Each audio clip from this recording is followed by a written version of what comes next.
All right, all right. There we go. The recording has started. Ladies and gentlemen, welcome to October 12th, the 1492 Columbus Hill, the Ocean Blue Day, in case you forgot. All right, I noticed this morning as soon as I got on the what is it called? Oh my God, I have my mind fade. The 215. Wow. And there was no traffic. And but anyway, enough about that. Todd, today, ladies and gentlemen, we've got from our lovely office in Arizona, Camelback office, manager Todd Lee. Recently gone manager, before an agent.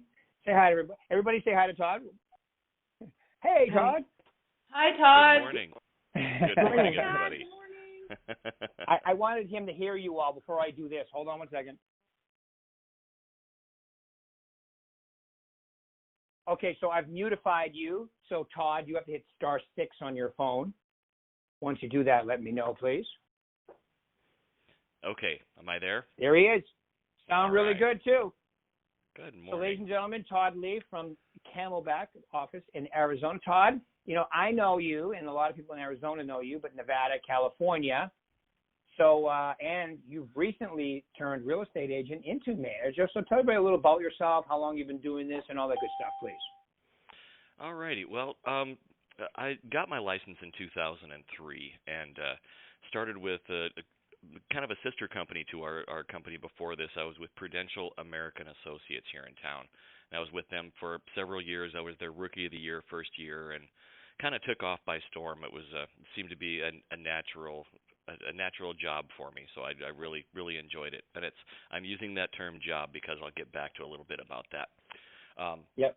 So it started off and it really kind of took off very well, and worked off well until about 2006, 2007, and then everything was kind of going nuts. And 2008 rolled around and the market crashed and my business crashed and I couldn't figure out what in the world I was going to do next. So started bartending a couple of nights a week to make ends meet, and just really kind of struggled for the next year and a half, 2 years, until I left that company and joined Prudential Arizona Properties, which is now, as everybody knows, Berkshire Hathaway. So joined that company back in 2009 and moved into this Camelback office. Phil Mercurio was the branch manager here. Great guy, wonderful man, and really a great teacher. So I was really happy, moved over here into this office, and still was just not really figuring things out yet until I took a class by a guy named John Joseph, who was our trainer before Rick got here. So and I'm sure you know John very well.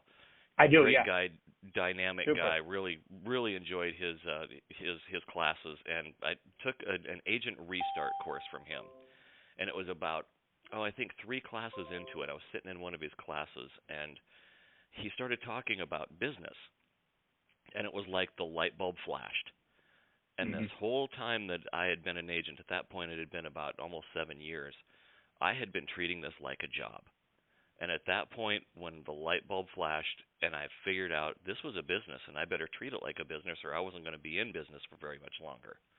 From that point on, everything just took off. I mean, treating it like a business, running it like a business, having my business open was just like the biggest key and the biggest eye opener for me. If your business isn't open, you're not doing anything.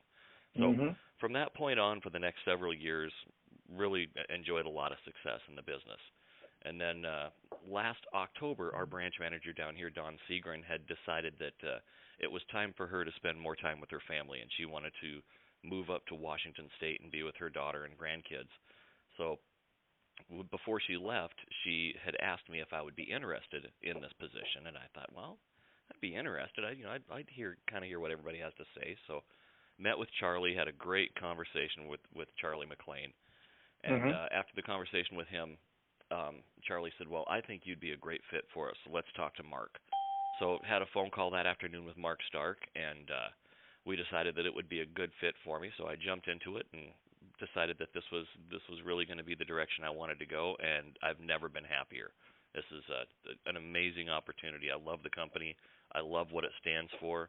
I love how they treat their agents, and it's just been a great fit. Awesome. Well, thank you. Yes, we enjoyed having you here too. And it's been what, just a little over a year now. You've been manager of that office, right? Right at a year. Actually, it's the 28th of this month, I think, is my 1 year anniversary, so I'm just slightly under a year. Well, happy 1 year anniversary 2 weeks in advance. Thank you. Yes.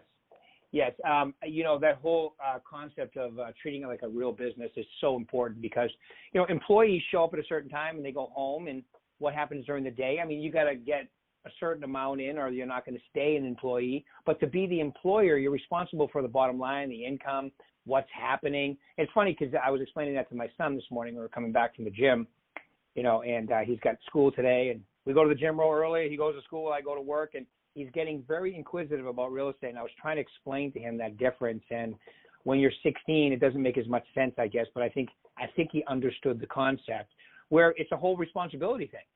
I mean, it's crazy. Yeah. So, absolutely. but you have to be. That's why if you want to be really good in real estate, you have to be somewhat, I would call it, partially obsessed about creating new business for yourself if you want to be super successful. Would you agree? Absolutely. I mean, you need to you really need to be self-motivated. That's Mm-hmm. the biggest key, I think. You've got to be self-motivated because in this business, nobody's going to make you do your job. It's right. You've got to be motivated to do it on your own. So you've got to want to build a business. You've got to want to be successful. You've got to have a why. So if you don't have a why, I would strongly suggest that be the very first thing that you figure out what you need to do. Figure out your why. Why are you doing this?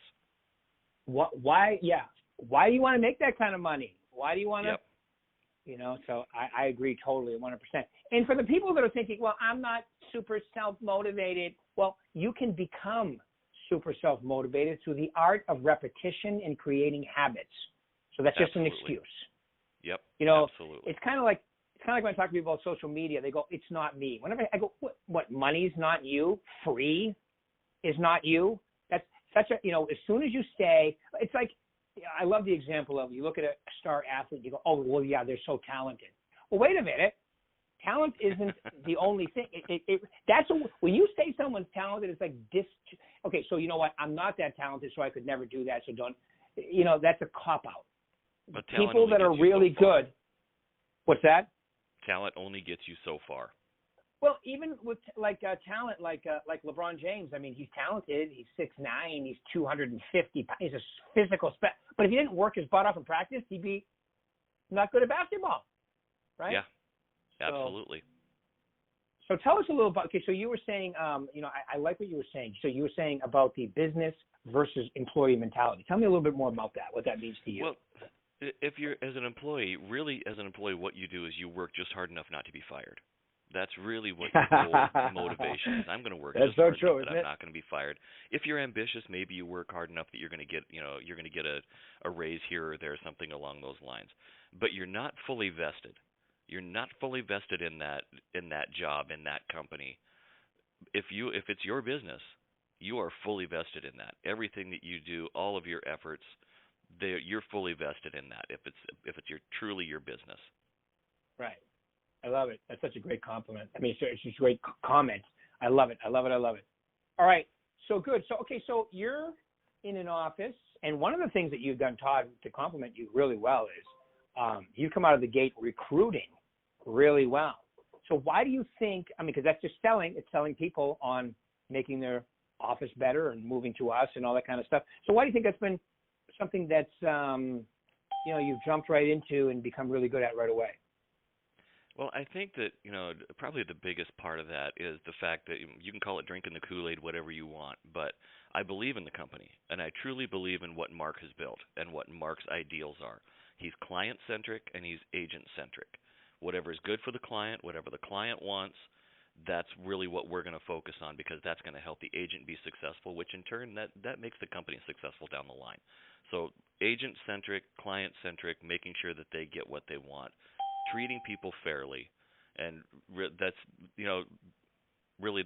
the whole mantra of the company, helping people to build their own business, which is really what we're in business for. We're helping you build your business. We're going to help you with that. So conveying that to either a new agent or an experienced agent who just may not be happy with where they're at. They just don't feel like they're getting the support. They don't feel like they have the tools they need, whatever it is. Whatever it is they're looking for, we have it available here. So it's a matter of whether or not you take advantage of it. So being able to explain, and being in the company for as long as I have, I understand the tools that we have. I understand what our philosophy is. So I'm able to convey that very well with, whoever I happen to be speaking to. And again, I think a lot of it just comes down to attitude. And I just know that this is the best place for an agent to be if they want to succeed. I would say attitude versus passion. Like, you can tell you're passionate about it by the way you're explaining it. And when you're educated about something, it's easier to become more passionate. Absolutely. And it isn't just about making the money. It's about, do you believe? I'm like you. I have to believe in what I'm selling or doing. Otherwise, I can't do it. Yeah, absolutely. That's why you have to decide whether real estate's for you is the first one, and then set a goal and so forth. So I love that. Anything else you want to add relative to this? Is not an easy business. I mean, I tell people that every time I talk to them, whether they're a new agent or whether they've been in the business for a while. If you've been in this business for over 5 years, congratulations. You've done what probably 95% of the people can't do. They can't make it for 5 years. So if you've been in this business 5 years, congratulations. You've done an awesome job. You've done something very right to make it through 5 years. If you make it through 10, Jimmy Christmas, you're like in the top 98%, because this is a business of attrition. You would better either really try to sharpen your tools and be working at your business all the time, or it's going to pass you by. Right. I love it. Yeah. It's the old. I was thinking of that saying when every gazelle wakes up in the morning knowing that they have to be faster than the slowest gazelle. I don't know why that reminded cheetah. me. Yeah, the slowest. Right, exactly. All right. Well, no, they just have to be faster than the slowest one in the pack, because the cheetah is going to get one of them. Yep. It just can't. Or you can be the one leading the pack, right? But exactly. But it's up to you, and that's why I love real estate. It is like using LeBron James. Okay, you don't have to be 6'9". Doesn't matter what color you are, what national origin. Nope. If you're willing to learn in real estate, okay, the playing field's even. If you're willing to that's why anybody can be successful. 4 feet, 7 feet, doesn't matter. Male, female. If you're willing to do the stuff, the actions necessary, you can be successful. Would you agree with that? Absolutely. I mean, look at our top agents. Just look at the vast variety of people that we have as top agents. It doesn't matter whether you're tall, short, fat, skinny. It doesn't matter. It doesn't matter whether you're an introvert, extrovert. I mean, all types. There's no single type of person that is going to be successful in real estate. Anybody can be successful, given the right tools and given the right attitude. Anybody can be successful. So speaking of that, Todd, and you're an agent yourself, successful. You're one of the top agents in there too. So what are some of the consistencies that you see of people producing at least, to make a good income and higher? What would you see some of those common characteristics, traits, whatever you want to call them, actions of consistent agents? Number one is, I think you need a business plan. You need to have a plan of action, because goals without a roadmap are just a wish. So you need to have that business plan. You need to have that plan of action. Okay, this is what I need to make this year. This is what I'd really love to make this year. Okay, but what I need to make this year, how am I going to accomplish that? How many deals do I need? Knowing your numbers, what is your average sales price? So you can figure out, okay, how many deals do I need to get to that dollar amount? Okay, I can figure that out. Okay, now how many clients or how many prospects do I need in order to get that many deals to meet that goal? So having your business plan, I think, is really a key piece of it, and then working that plan consistently. Consistency is really the key behind it. Okay. Yep. Okay, so have the business plan, fortunately for us. So basically, everybody, it's October, as I call it, Rocktober. And the reason I call it Rocktober is if you're doing what you're supposed to be doing this month, next month, then you're really going to make it a year to remember it, because you really can turn next year into a 15-month by being super consistent right now. Okay, so I think that's critical. But it starts with setting the goal, right? Set the goal. It's like writing in the mental GPS of the destination of where you want to end up, and you're programming yourself to do that. So that's critical. So everybody on here, listen to Todd, talk to your manager, and set up a time to do your business plan. They're very good. Everybody, all managers have them. Set it up and do it. Okay, I have people in my coaching that do it, but you have to go over it with your manager because you want that one-on-one response as well. Okay, Absolutely. so that's a great one. Okay, so have a goal. What would be number 2 on your list? Number 2 on my list, I think, is to be involved in not only just your own personal business, but be involved in other people's business. Be involved in the real estate business itself. So whether that is belonging to one of the local tours that you can go on, or belonging to a mastermind group, or whatever you want to call it, somewhere where you can have a little bit of accountability. I think that is really wonderful. And Rick, your coaching is, I think, another key piece behind it. If you've got somebody that can explain to you, what you're doing, what things are working, what things are not working, kind of keep you on track. And I think your coaching calls are a really key piece behind that.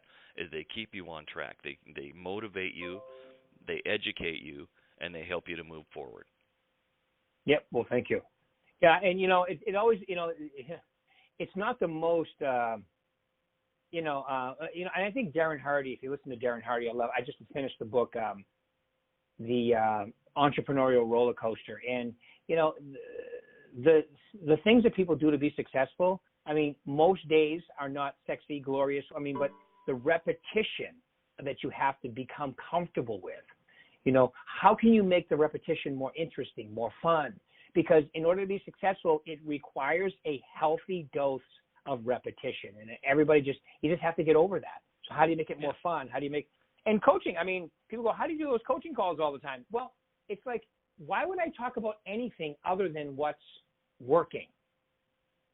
That's, when you get on my coaching call, it's about accountability. Like, and you guys do it too. I know Amanda's on this call. She's been doing it for a while. You're on this call. You've been doing our WIG calls, which stands for Wildly Important Goals. Important goals. Yep. And you guys are responsible for certain. Tell me a little about your numbers.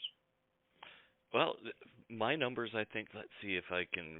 I've got another agent coming in today. I've got to get her signed up. She's coming in at 10 o'clock this morning, so I've got a new agent signing on today, and that puts me at 24 for the year. So that's 24 new agents that I've signed on for the year. So.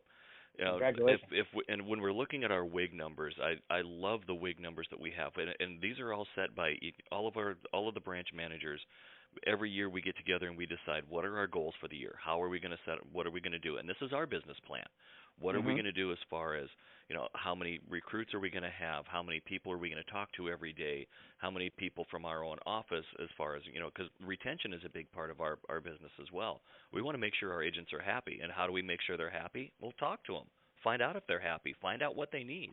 So those are all big key pieces of what our WIGs are every week. As talking to our existing agents and talking to new agents and recruiting and bringing people in. So those are, and my numbers, I think, have reflected the fact that I truly, really, like I said, I believe in the company, and I'm really happy at what I'm doing. Right. And give them an idea, what is your goal for recruiting every year? My goal for recruiting every year is 3 agents a month. So if I Three can agents recruit a month, 3 agents a month, whether that's a new agent or whether it's we call it a non-seasoned agent, maybe it's an agent who isn't producing at another company, or whether it's a high-producing agent or a producing agent for another company, it doesn't matter as long as I can get 3 new agents a month. That will help grow the company and it helps grow our office, which helps energize the office, which brings everybody else forward. Yep, absolutely. So I just wanted them to hear. So your goal is 36. Yep. You're at 24. You'll probably be at 25 by the end of today. So you're pretty close to on pace to doing that. You definitely can finish at 33 or more. And one of the reasons I believe that this works is because of everything you just went through with them. If we didn't have that process, you're like, well, what's your goal? Well, I want to recruit as many agents as I can. And a lot of agents say that too. What's your goal? More. That's not a goal. Right? More. Well, of course. What these? And then you got to think about it. Do you know how many agents I hear say, "Well, my goal is in my head"?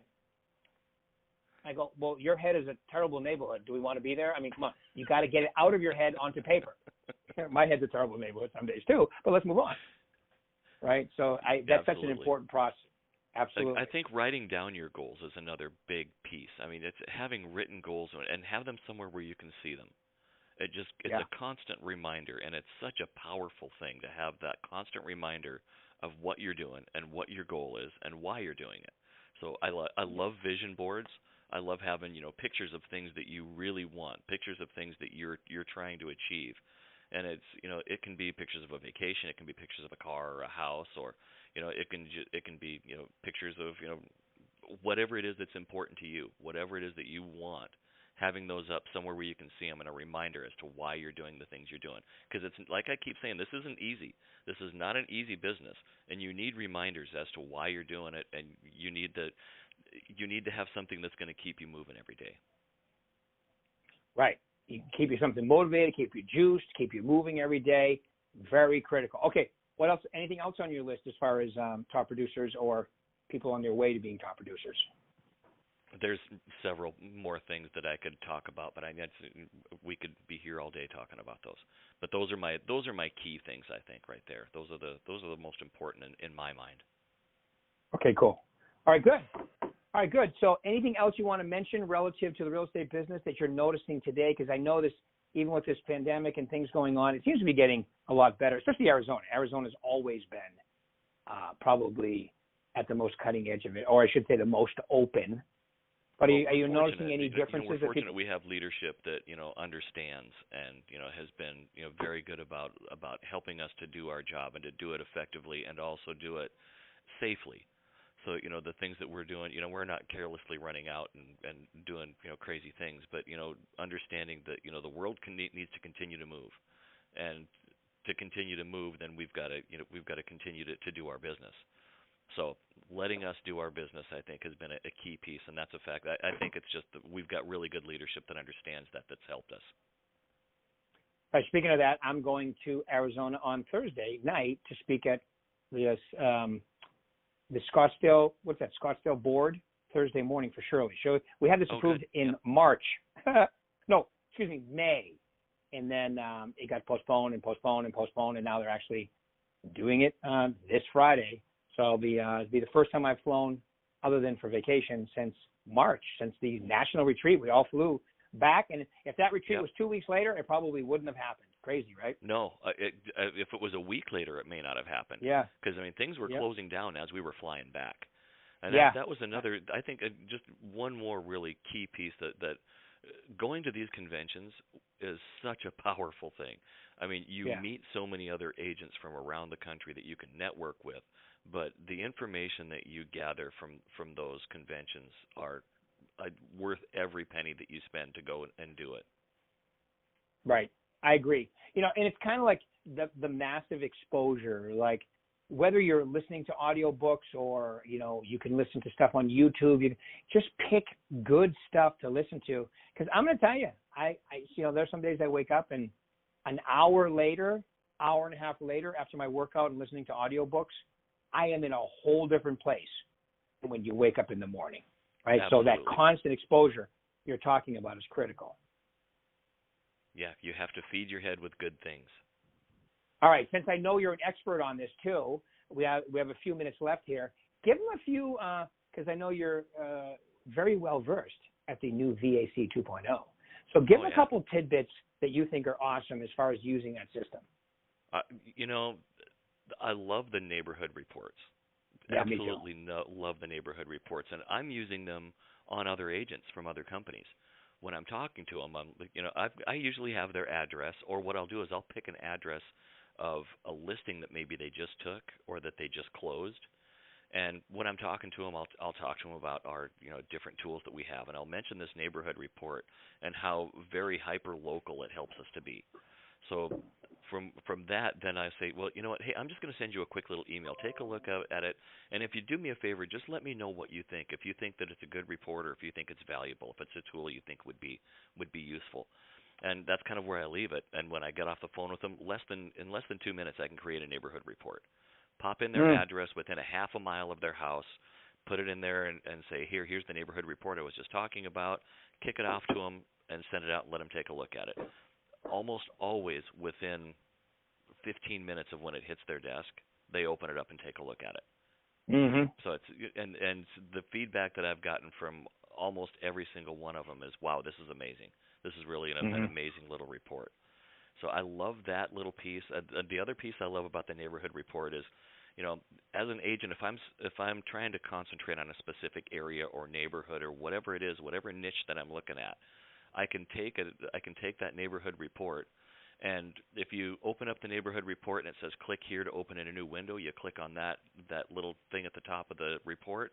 It opens up a new window. I can copy that, paste it into a Facebook post, and post that up there, and it's that report generates and posts itself right there on Facebook.